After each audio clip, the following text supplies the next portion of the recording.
Mu rukiko rubera ha Dreamwood Hotel mu town ya Mbarara orwitabirwemo bakuru b'abashuubuzi aba URN ngashe kitongore cy'emishoro abebembezi ba Mbarara n'abandi abakirukwataho ogubire gutebekanisibwe kitongore kitari cya government cya Sisbag na Western Ankole Civil Society Forum Workshop borekero kwatwaho ngo government yabetagizire cyakora aha abantu ba street parking ntaza kuguma ha parking mwe gari zonka cinji bitano ababishibeshereka nabojo bamuterisha papura cy'emitwaro 8 it is not heresy at least wakatire ogumaho akushashure ningo moto komwe nayi nemwe bukonji tuwamuha chance yo kwaka konji iwe wayeshereka wamutere chipapura after selecting them do they go for training do you improve their capacity in collecting taxes twine kama nabavuga heri ya Mbarara Mbarara City is losing a lot in terms of tax collection.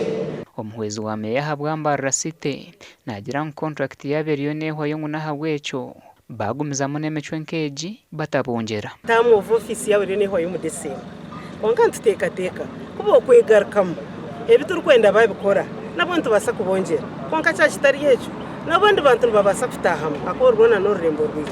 We want to have a collection of street parking fees automated. And that is going to actually tell us in real time that the vehicle you, whatever, has parked here.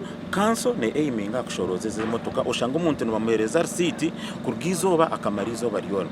And you know I have been no requesting council kugira ngo bakugetinge kanaka ngogapa bagere ngo reserved for central market customers. Abashuubuzi bagambire ba kansara nabatawonekera kababire betabira mu mushomogu ngo batine cyo bakozere cyo na haba parking babanze bashobore cyemishorero ukora mubahereza services.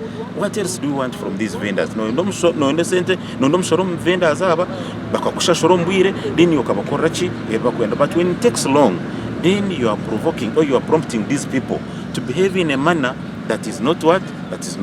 Abarukuru kushoroze mishora ba Uganda Revenue Authority ahabwa Mbarara City bagira ngo umwaka gwahwire bakaba bashemerire kushoroza billion 9 kunka bakahendera abashororize billion 6 n'eshweka kandi ngwezi zikaba hakiruho wageranisa n'emyaka yahwire. 2021-2022 were able to collect 5.3 billion and then 2022-2023 we have been able to collect 6.54 billion.